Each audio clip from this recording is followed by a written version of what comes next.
streams now. I just want to get up and talk to my fans, talk to my audience. The ongoing poetry lecture continues. I don't know what do the fans want to hear about. Why don't you guys write in, comment, maybe next time. So I guess I'm just gonna do a little recap. The week in poetry in New York City. There was a lot of things going on. We had the party at Patsy's, Uber Patsy's.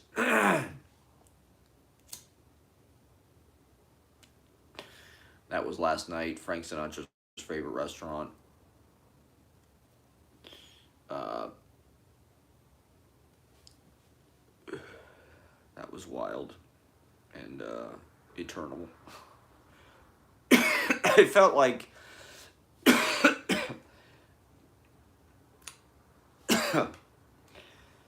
in a certain way I feel like I'm just trying to like imitate and like live out all the Manhattan fantasies or like the kind of like things that my heroes did. Like I remember reading about James Dean having party with his actor studio kind of like jazz whatever buddies, MoMA, and they were like in some townhouse, like on 56th Street or something, and he's playing a bongo drum, and he ran, and Paul Newman's there, and Joanne Woodward, and all these 50s kind of actor people. James Dean ran out in the middle of the street to, I don't know, just make something happen, kind of break up the monotony of it all or whatever.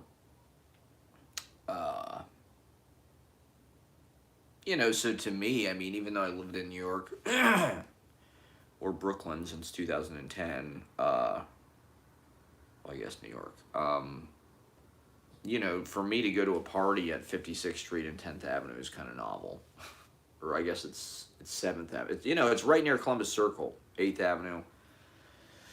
It's not far from Times Square, not far from to Central Park. Patsy's was Frank Sinatra's favorite restaurant.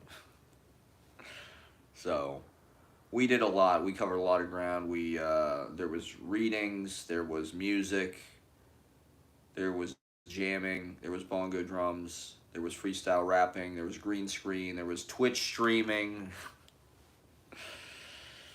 there was real heat. It felt like one of the parties in Cassavetes' Shadows. It's a 2-room apartment, and if you I can't imagine there were more than 10 or 15 people in there at any one time. Let's see, who all was there? Billy Pedlow, Kelsey Bruner, Moraine's friend, Jonathan Aprea, Zlad, of course. And then just like a bunch of Zlad's friends. There was this one guy who he was wearing like a turtleneck and like he looked real suave. He had kind of like a little bit of a young Jeff Goldblum thing or something. And it turns out he is an actor. He's on The Marvelous Miss Maisel. And so, which I thought was kind of an interesting, funny kind of collision of fact and fiction and art and reality. That show is kind of about this kind of beatnik comedy milieu on McDougal, Gaslight, all that. I had never seen it, but like Lenny Bruce is a fucking character in the show.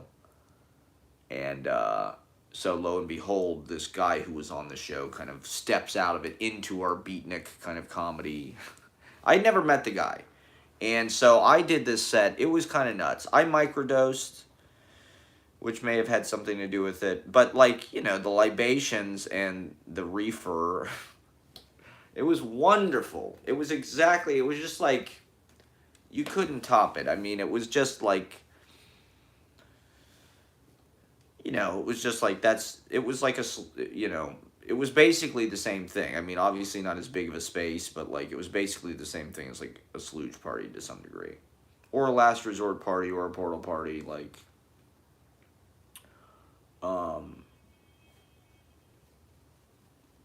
but a lot of people performed, which was cool. Um, I did this kind of lunatic. I didn't really prepare anything. I mean, I knew that because it was a private function and it was kind of an audience of poets and artists and like, you know, pretty much Zlad and myself were the only people that invited anybody, I think. Uh, and so it was like kind of a poet audience. And poets reading, you know, to each other. That was kind of the point. It was like, let's have a poet party. Let's just get together. Let's all read. You know, there, you know, with, 12 people, 15 people, there's enough of an audience. Plus, we were live streaming, people film shit. So I did this performance that was, I knew I wanted to push it. I knew I wanted to do stuff that was like more performative, kind of play with the recitation. But also I was reading, I've been reading Joseph Taravalo a lot. So that's kind of re-inspired me. I've been reading this work, Fits of Dawn. Which was published by C Press, Ted Berrigan's press originally. Fits of Dawn. It's in the collected. But it's very, it reminds, I mean, I'm sure Ron Silliman, like, learned a lot from it. It's like language poetry, but there's something a little bit more like, it's almost like Joyce or like Lewis Carroll or, it's slightly objectivist, but it's also like, almost like a Clark Coolidge, Ashbery Europe thing, but like fun. Taravalo and Ted Berrigan and Ron Padgett sort of found each other kind of, through readings and stuff on the New York scene and just sort of discovered mutually that like they were doing kind of similar experiments with language. Some of the stuff Ron Padgett was doing in Great Balls of Fire, some bombs, some of his mistranslations. That's the shit about Ron Padgett I really like, actually. I love Tone Arm. Tone Arm is probably my favorite Ron Padgett thing. And the stuff in Bean Spasms and that style, that kind of more like... Ron Padgett has a little bit of a language poetry. Kind of a mistranslation, like phonetic, sonic, alphabetic, linguistic... I guess that might be a beat thing, but Ron Padgett makes it into this kind of Parisian, surrealist, French. He's got this kind of like Kellogg sophistication somehow, that Warhol thing. But cartoonish, he writes about Woody Woodpecker or whatever. He's got a lot of cartoon action, cartoon physics. He was sort of maybe a proto, like, Arrested Development kind of degenerated... TV, he writes about TV a lot, and how it's ode to stupidity. A lot of his poems, or some of his poems, kind of have a Beavis and Butthead sort of quality. Like smart people writing about stupidity, or there's a simplicity to it that might have something to do with pop culture as well. Some kind of howdy-doody kind of quality. But I digress. So that, when it comes to my performance, I don't know, plus I was microdosing, so shit just got weird.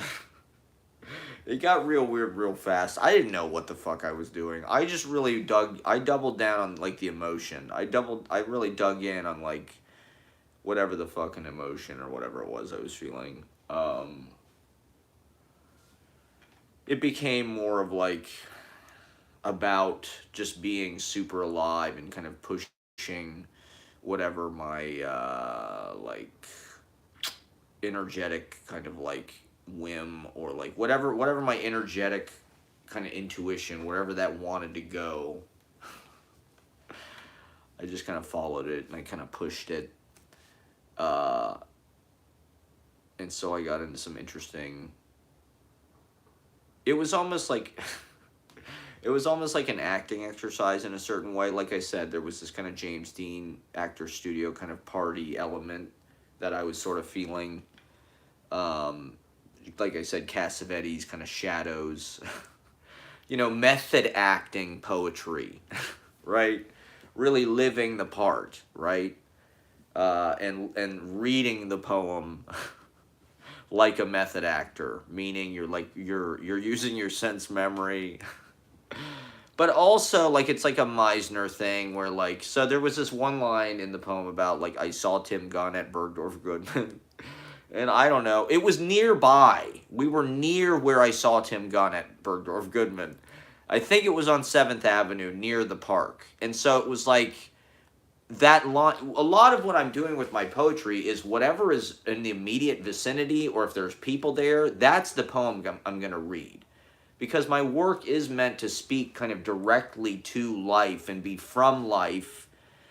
And so when I'm reading, like, I'm not going to read something that's like totally irrelevant, or, you know, to me, if it has sort of these kind of like coincidental attachments to like the context, or like this poem, right? I saw Tim Gunn and then the end of the poem mentions Billy Pedlow, right? And so I thought, oh, I'll read this tribute poem to Billy Pedlow. Little did I know. I didn't know. Well, I'll get into that in a second. But my book is very gossipy, and it's very like I name a lot of names in it. It's meant to be like I left the microphone on, and everybody kind of appears. You know, like the open mic is 40 fucking people. They're all showing up. They're all making cameos. Like, that's how the book is supposed to be. There's just supposed to be all these poets in it. Plus, I'm going to all these fucking open mics, and open mics are a great networking, mingling. You know, you meet other comedians, you meet other poets, you meet other musicians, what have you. So they're kind of like mixers in and of themselves. And for itinerant kind of hard scrabble, just like hacking it out in the streets, living hand to mouth, scraping by, kind of the losers, the real juicers. The real juice is in the open mics and in the freedom and the liberation. We can do whatever the fuck we want. So part of it was just taking ownership of that, right? Like, the academy doesn't want us. The institutions don't want us. So why the fuck even try to play by these stupid rules? Why not talk about how I like getting my fucking dick sucked? You know? I mean, so anyway, pardon my French. You know, but, you know, the PC police, not that they ever came to my house or anything, but, so I didn't really get that far into the poem. I got kind of hung up on this line about Tim Gunn. I saw Tim Gunn at Bergdorf Goodman. I don't remember the exact line. And I just, like, I really, for whatever reason, because I was on acid, I wanted to say that line with, like, the ultimate, like, truth of it. I was really trying to get my energy to move, like, way down to, like, the bottom of, like, my cockles and my kind of, like, the basin of, like, my hips and, like, sacrum and tailbone and all that kind of shit. I was really just trying to move, because, like, so much of my energy is a lot of times up here. So I was trying to kind of just, like, I saw Tim Gunn. I saw, you know, and so I was trying to, like, say it. I don't think I really hit it, but it was kind of an interesting. And then, I don't know, things just got, I just wanted to go, energetically, you know, I wanted to push it to the limit, so I turned the volume up on the energy, following the energy, allowing the energy to just sort of, like, you know, you feel it happening inside you, so to, like, act on it and, like, do something with it feels natural. I don't know. And in a certain way, as a performer, I'm, like, as interested in that, or that's, like, really the only thing.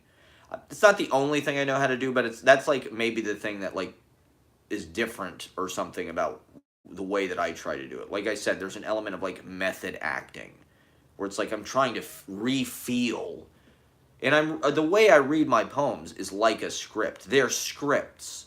They are fucking monologues. They're soliloquies. They're plays. It's just, this is the best dialogue. This is the best, like, spoken word.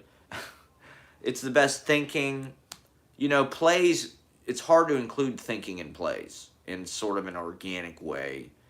You know, Shakespeare did it with soliloquies. His characters are always kind of reasoning through shit. You know, in a certain level, my poems are more kind of like that. They're like character kind of speeches that you'd hear in a movie or something. It's not necessary, but it's all these different characters and all these different contexts at once.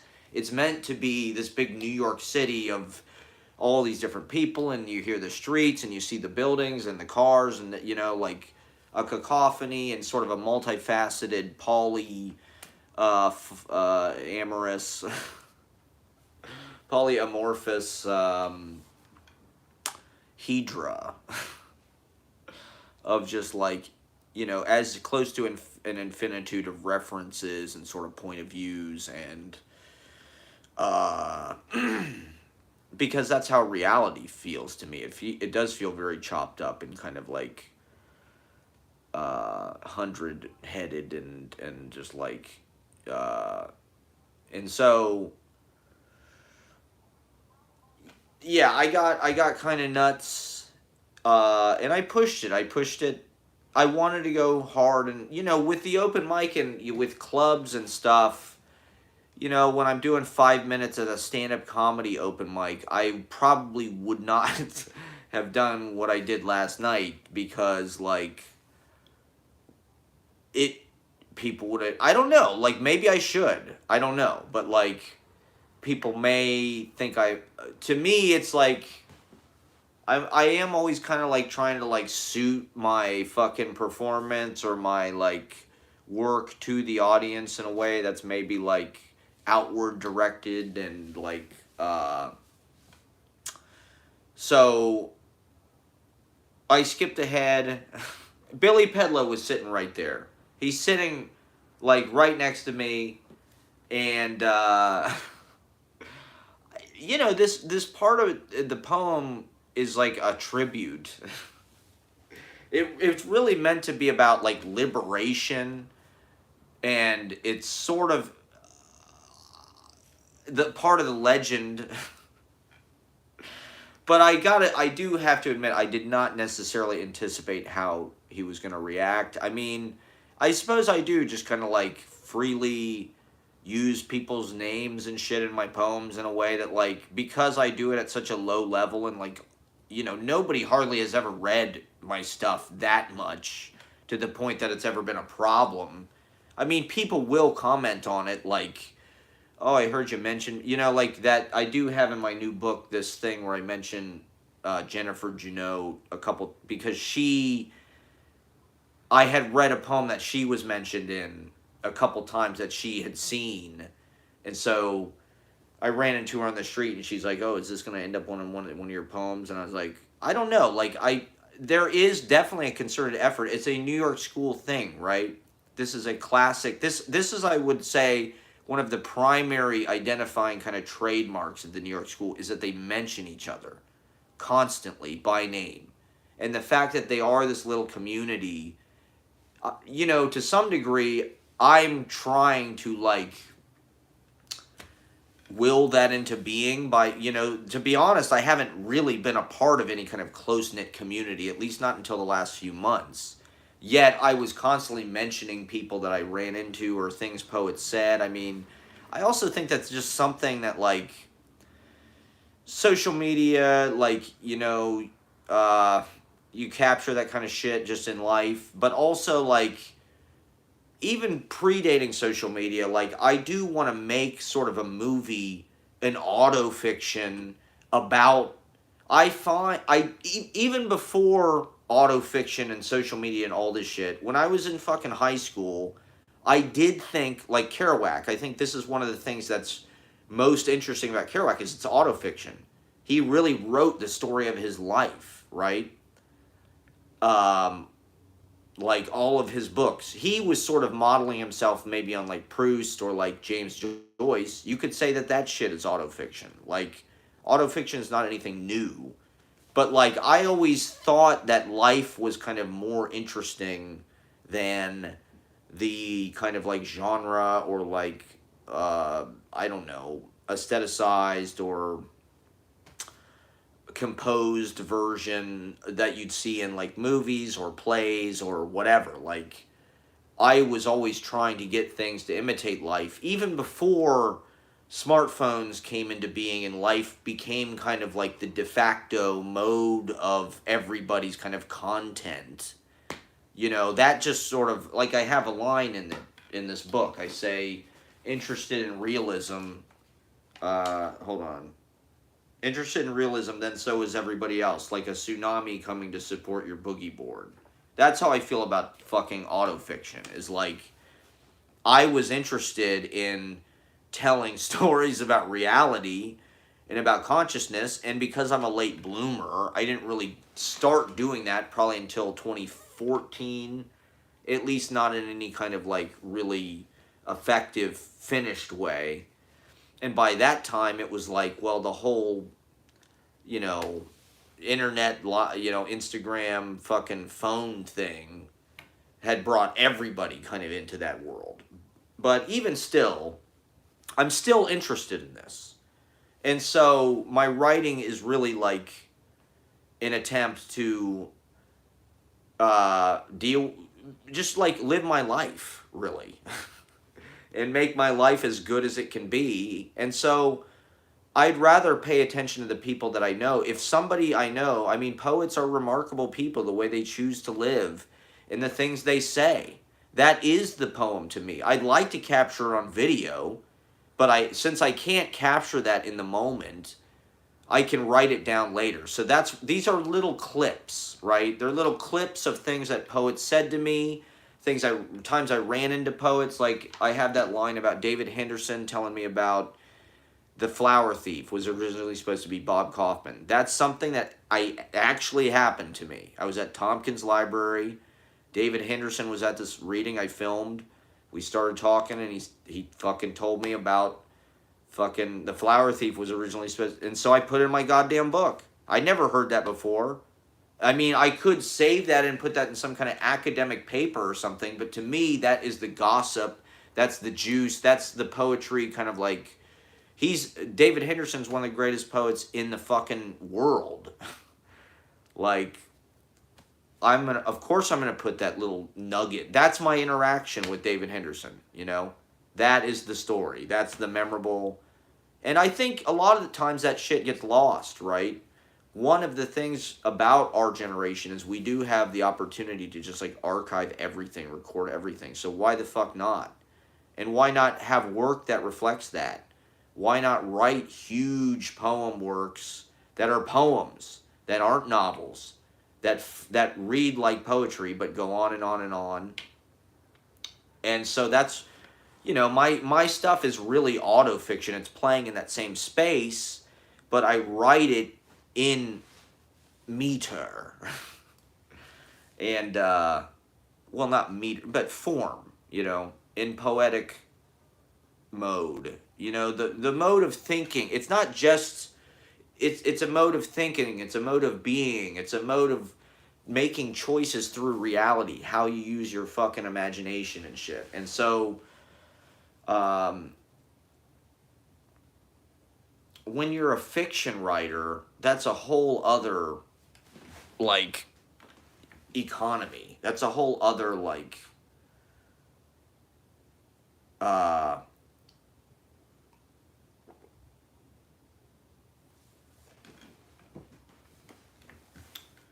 vocation, like utility, like you're really learning to do something different than what I have, like, you know, cultivated or whatever for myself.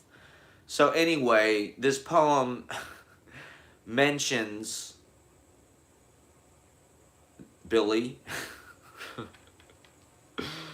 And, I mean, to be honest, I don't know him that well personally. Of course, I've seen him read a number of times, but we haven't had that many conversations.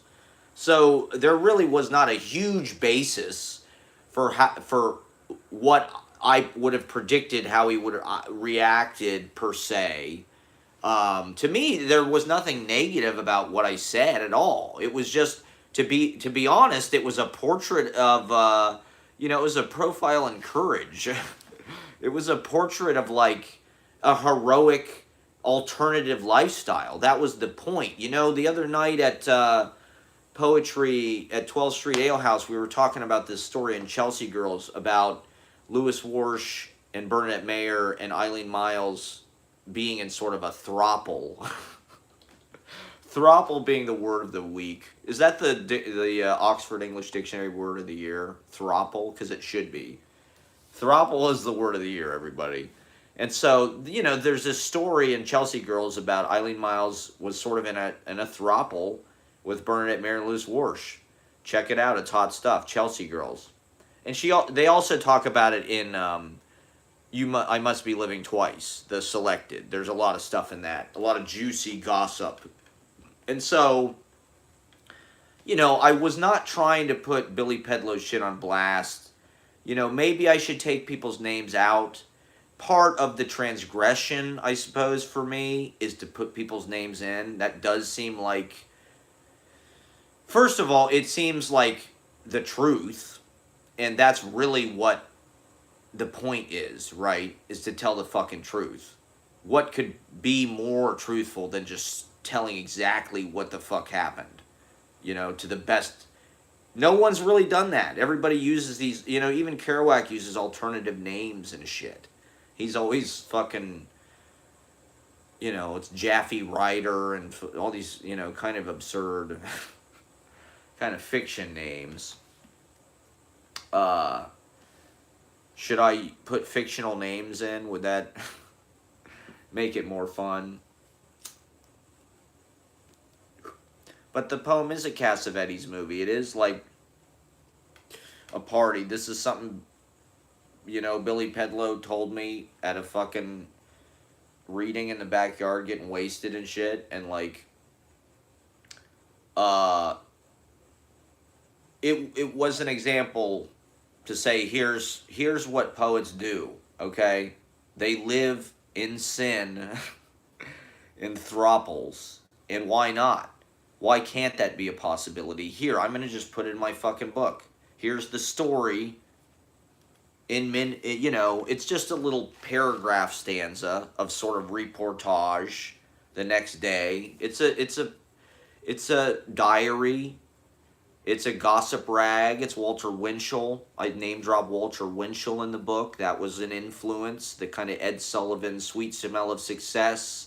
You know, I'm beating the pavement. I'm working the street here in Manhattan with all these characters. Here's the gossip.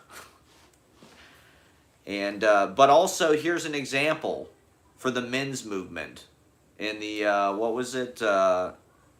He told me, I can't remember what it was. There's some kind of stupid going our own way or something like that, where the men are like not giving a shit anymore. But like, I say that jokingly, but also like, you know, my book is sort of about, like I've said jokingly, reclaiming male sexuality and reclaiming male horniness in a pure way, you know, in a beautiful way, because making love is beautiful. Love is beautiful. They want to make it seem like it's some kind of like toxic thing. But it's really the sweetest, most beautiful part of life. It's the honey of life. It's the nectar of the gods. It's the hibiscus. It's the Yankee Candle of sensuality, just drenching us in fumes, erotic fumes. Panting in heat from the burning wick, being licked with fire. See, you can just make up a poem any fucking place. You can just freestyle, right? Nobody freestyles. I defy these fucking academics to get up and freestyle, you sons of bitches. Because I did. I freestyled last night. I'll get into that later. So anyway, okay, so when I was reading to Billy Pedlow, hi Kelsey, I'm sorry I'm live streaming. I mean, do you want to come over? So much happened. I was thinking it was, to me, it was like Goodfellas, De Niro. It was kind of like I'm busting this guy's balls. A little bit, but not in to me, there was nothing, I certainly didn't mean anything, but it's also, maybe it's a learning process, you know? If you mention somebody by name, there's a possibility there's going to be consequences, you know? And also, I just think it's easy to look at these sort of communities of poets in the past as some kind of utopic thing, but like there's drama everywhere. There's always okay. Um there's drama everywhere. There's always like infighting, there's always like people that don't necessarily get along. Not that I'm saying that that's what's happening, but like it's always there's always complication, there's always human vulnerability, fragility. We need love, we need attention, we need uh survival. We're in fear constantly that we're just gonna die. We're gonna die, we're gonna get annihilated, no one's gonna love us. We're gonna be alone, we're not gonna have children. We're gonna fail, we're not gonna be able to eat. I don't know. It's cold outside. Even scurrying from one place to the next makes me feel like some kind of little chinchilla or something. Just like in this brutal world that's trying to kill us. The sadistic nature of our reality and our physics. Life is. But anyway, so yeah, the energy for it to me was like, I was like Don Rickles. I've been watching all these Tonight shows, right? And all these like old school. I watched The King of Comedy, the De Niro, Jerry Lewis, Scorsese classic. So like that's kind of, you know, I was doing like a Jake LaMotta burlesque act. I'm a burlesque comedian, right? As much as anything, more than anything, I think. So the fucking guy from Miss Maisel filmed a lot of my act, and he posted a lot of it to his Instagram, and he put a poll on it, and he said, is this stand-up or poetry? And most people did answer poetry, I do have to say. And I wonder if that's just because they didn't think it was funny, or if that's because they thought it was poetry. But just the fact that he even asked that question, I thought was kind of interesting and telling, because I do think that that's kind of the space that is like unique for me, for better or for worse. And like, if I could segue, you know, if I could do what I'm doing in comedy clubs, you know, if I could do what I'm doing at the fucking Comedy Cellar and get paid, you know, poetry world is never going to want me rolling around on the floor, you know, like speaking in tongues, like, you know, a human infant, a big man baby. It's not necessarily what, you know, the art world is trying to project and portray.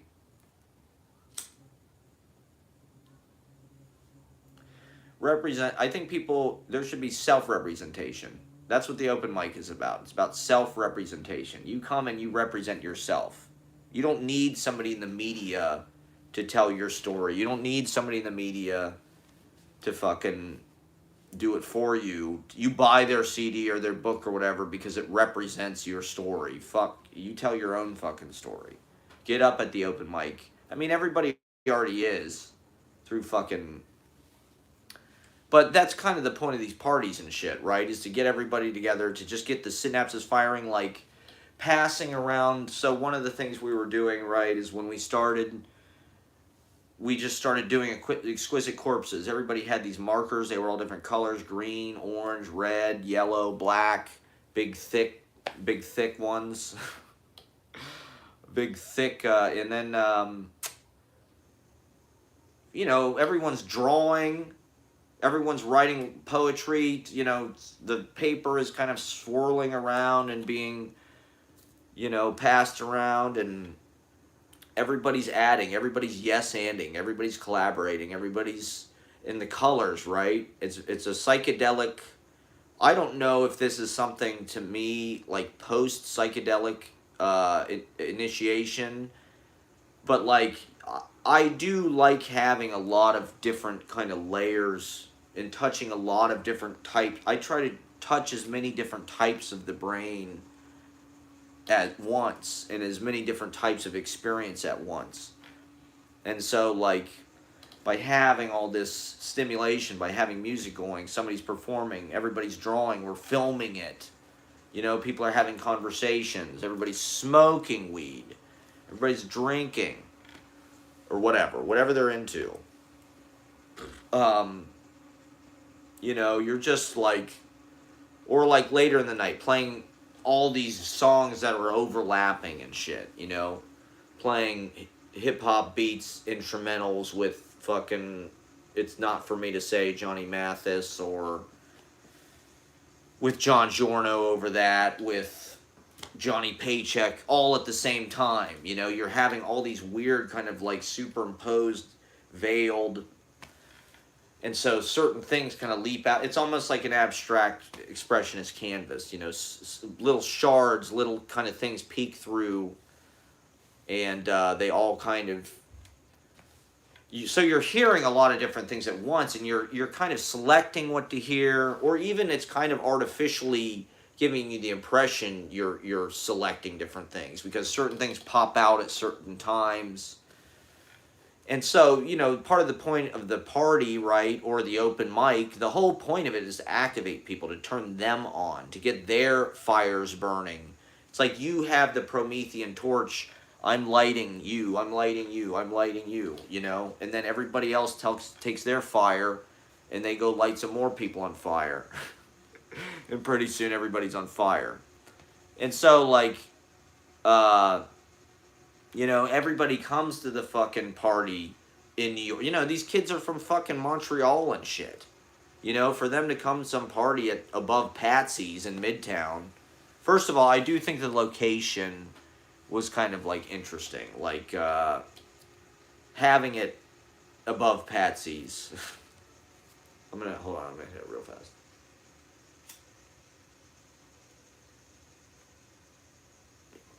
And in Midtown, you know, near Times Square, near Broadway, near Restaurant Road, near all that shit, Columbus Circle, like Lincoln Center. It's like most artistic shit for people in their 20s and 30s is all in goddamn Brooklyn. It's like, let's make an outpost here. It's, if nothing else, it's just like, it's interesting ritualistically, right? To just do something. I mean, that used to be the center of fucking entertainment in the world. It still kind of is in the major media way, but like for the youth culture, there is no youth culture there, really. I mean, maybe Hell's Kitchen, there's some like, there's some dive bars and there's some like gay bars and stuff, sort of, that are like legit and real.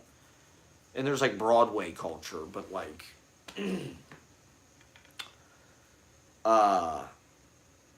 you know, I knew as soon, you know, I went over to this lad's place a few weeks ago, and I just knew this would be a classic place for, because I've been doing the salons here, and it's like, it's kind of small, and I'm like, do I really want to have a bunch of people in my house, like, you know, with alcohol and stuff, like spilling shit, like smoking, like, I don't know, maybe once, I think I might do a birthday party, but,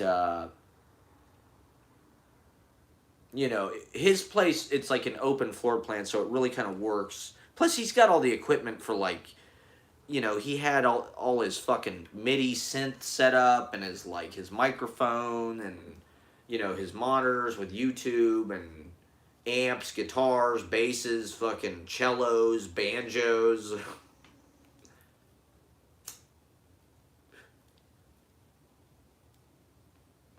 He wasn't like, I would have been so paranoid about people, I don't know, messing up my books or something.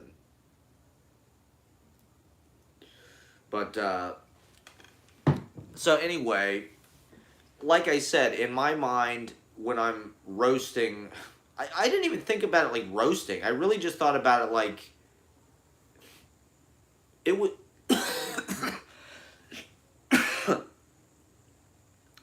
it was just like it was more like a celebration of him. Actually, I didn't really look at it as being a negative thing in any way. The way that I was like energetically, maybe like,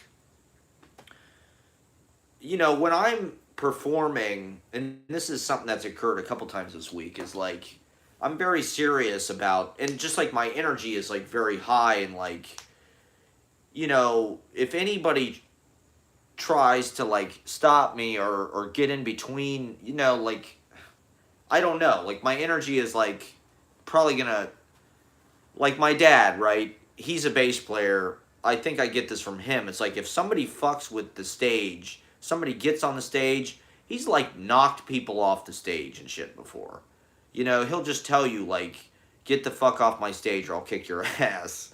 Because he doesn't fuck around. It's a job. Like Monday at the open mic, my friend was like annoyingly kind of like standing next to me in the booth, so I like couldn't get by to the stage, and just like standing next to me, and I'm like, don't stand there.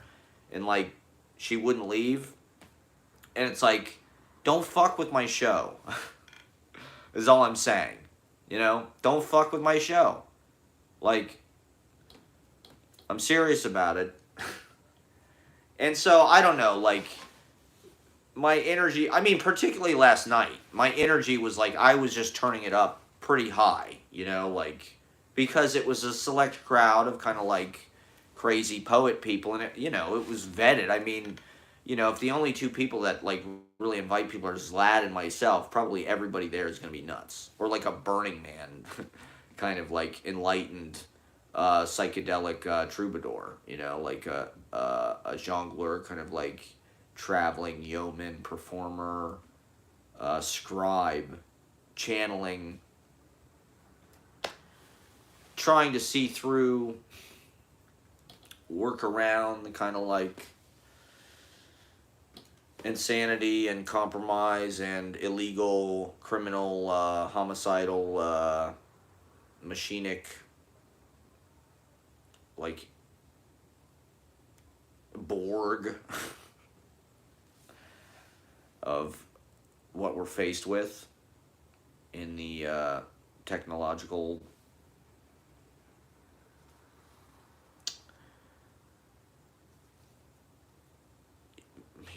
corporate, machinic, whatever run world. So I don't know. He clearly, I think, wanted to kick my ass. And I was surprised by that reaction. I must say, I did not think that was like a possibility, really. But like I said, I feel like maybe, I don't know.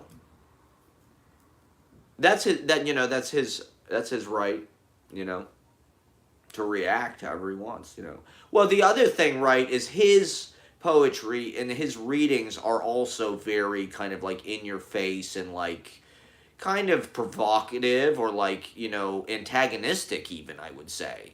He definitely goes way out of his way to kind of like be offensive, or at least like, play in those spaces where people are supposed to get offended and like maybe they don't. But so I thought, I just thought the vibe was like, kind of like, well, I've also been hanging around all these comedians and shit. And you see the way the comedians, like, it's normal for them to just, like, kind of be mean to each other.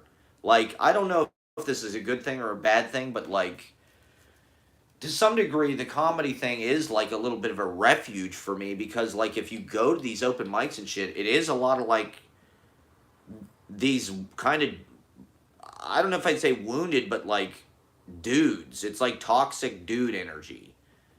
A lot of these open mics are, like, mostly dudes, and so they can say whatever they want, but it's, like, they're just kind of talking to each other. Nobody else is going to these open mics and shit. And, so they roast each other, they make fun of each other, they'll make jokes about each other's stereotypes or whatever. ethnicity, whatever. It's more normal for those guys to still be doing that kind of stuff, ribbing each other. Not that I was doing that. To me, like, the poem is all about how he's like a fucking Lothario, you know? That was really the point of what I was saying. Not that there was, like, I suppose, a whole lot of depth to the fucking passage. It was more like a political statement or something, or, all the things I mentioned. It's a picaresque kind of like biographical lives of the poets moment. Here's a little scene. And I did this kind of awesome thing where I'm like naughty Billy Pedlo. I don't know. I thought it was pretty gnarly. I think the energy, the thing is, like, if you really go nuts energetically and just, like, really, like, dance and, like, twirl and get way up there, people just, like, instinctively react to it in all different kind of ways, and it just brings their energy out. They just start to go, I'm gonna do something crazy now too, because, like, I'm resonating with this guy, so he may not have even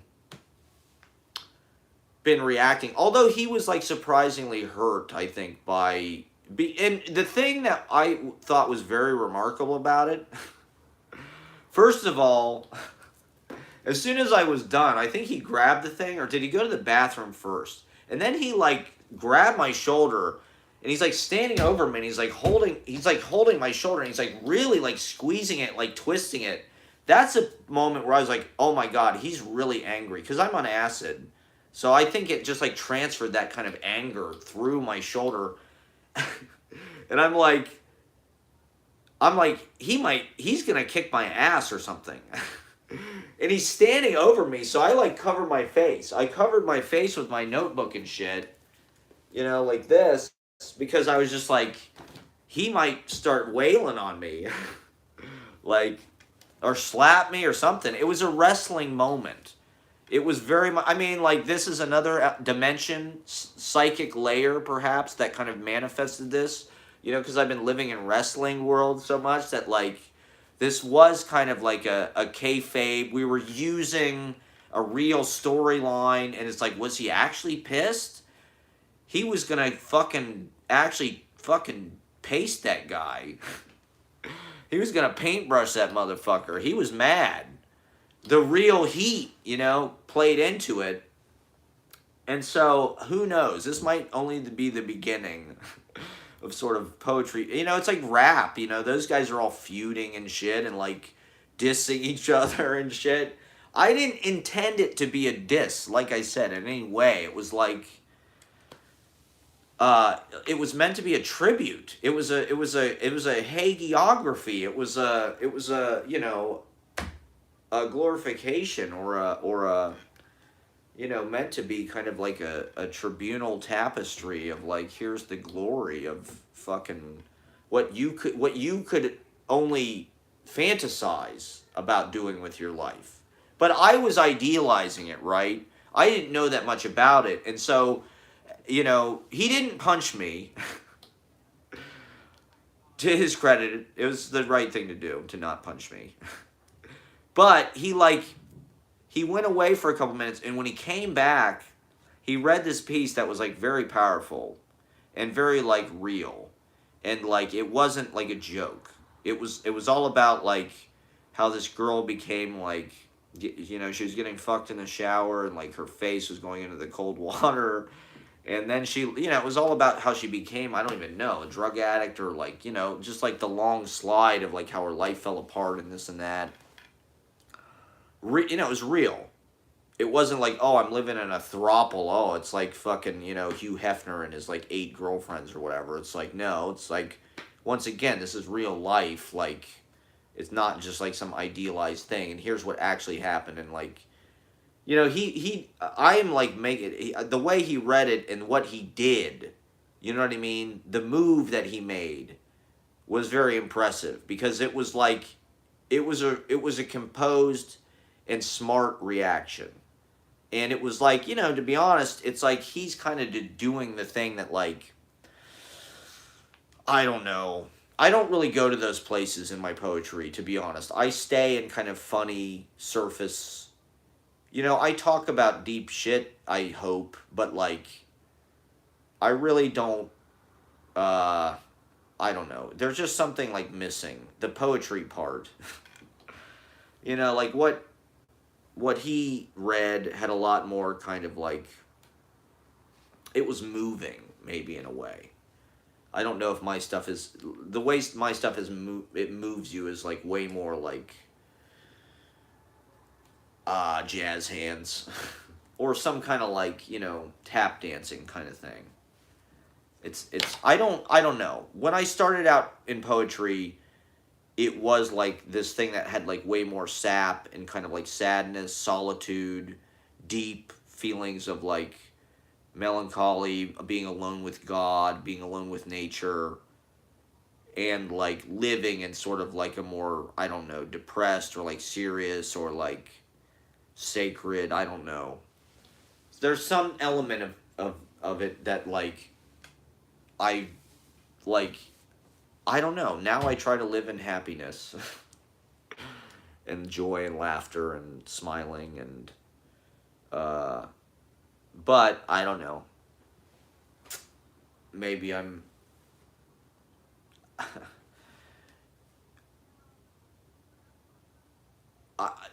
it's something, he said an interesting thing about, like, how when you get him, because, like, I went nuts and I did all this kind of crazy stuff, and, like, I was doing this, like I said, kind of like insult comedian thing. Then he's like, that's the point where you hit him with something really serious. That's where you change it up on them. And he's like, and I was like, yeah, he's right, that would be a smart thing to do. I just kind of finished the poem. It wasn't like, there's not some kind of big, it was kind of a joke, it's all about his dick and stuff, so it's like, it wasn't, there wasn't, like, necessarily some kind of bigger message per se, but I suppose it was more like a portrait or a sketch, maybe. I didn't necessarily complete the metaphor, or, but it was an interesting moment. It was a real moment. Like I said, the dude filmed a lot of my performance. It was, it was, I thought, I was, when you get super high, it's hard to tell, but that's what I like to do. I like to just get as far out there as I possibly can go, to be honest. And hopefully, that's only the beginning. Not that I want to insult people. Like, that was the learning experience for me. And, like, afterwards, to be honest, it kind of took the air out of my sails for the whole party. I mean, because I just felt bad. I was like, oh, fuck. I just printed all these copies of this book where, like, literally talks about this. Like, is this guy gonna, like, fucking beat the shit out of me? Or, like, does he hate me? I don't know. Is he gonna come after me? Next time I'm at Dead Pete's, is he gonna, like, is it his turn? I've just gotta, like, let him slap me in the face or something. He said that he almost, like, punched me. He was like, he was furious, he said. He said he was so furious. Which I was surprised. And I was like, a part of me was like, he kind of should have punched me. To me, it was like almost like an Andy Kaufman, Jerry Lawler thing, right? Where they kind of, like, to be honest, I had no idea he was going to react that way. And, like I said, that's totally valid. But this is just like wrestling. Sometimes that shit happens. And, like, real shit happens, and they write it into the fucking storyline. And the real heat, right, like the Montreal screw job, Vince McMahon fucked over Bret Hart, so they just wrote it into the storyline that he was the evil boss. And it's like, Well, I don't want to encourage people talking shit about each other by any means. I would rather if we mentioned each other in like nice ways. That's like the New York school. It's like I went over to Lewis and Ann's house, and Tom was there or whatever. We listened to the records, and then I went to Jim's spa and met up with Jim Brody, and then we walked over to the church and we made some magazine. It's like that's kind of the fucking vibe we're going for. And so having these social events, having gatherings, creating a scene, creating a I don't know, is there a stylistic thing emerging that we all have in common, perhaps? I think there is a little bit of it, like an outrider, I don't know, theater of the absurd kind of situationist. There's a lot of things. There's a lot of things to it. That, like, how do, we could use, I suppose, to distinguish it or brand it when magazines start to write about it, or how do we make this like the Beckett's Townhouse? How do we make this like the It literary art whatever thing in Manhattan? Do we have the financial, a lot of the people that I see the New York Times or whoever writing about whatever it is, the Drift or the Drunken Canal, it's like it's just a fucking literary magazine, but it's like a bunch of fucking rich kids started it or something. A bunch of like society kids, like socialites or something. It's like it's not really like what if we started a literary magazine, would fucking the New York Times write about it? Like, I do think that I'm gonna come out with another Easy Paradise because like there does need to be like a print component to this. Like the readings are great. There should have been a better filming of last night. I'm not sure what Zlad is going to do with the video, but he should post it, like, soon. But it's like, it felt like we were the audience, we were the scene. How do we, or can we, or, how do we book an audience for this? Or make it like have buzz or whatever, I don't know.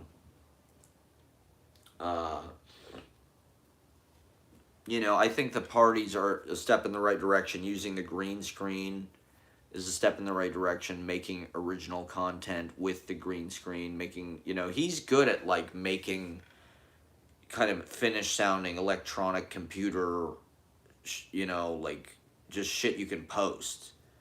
Like you could make little videos with that green screen with the music that he makes. It's all MIDI and shit, so it actually sounds pretty pro quality. It's got that kind of lo-fi charm or whatever.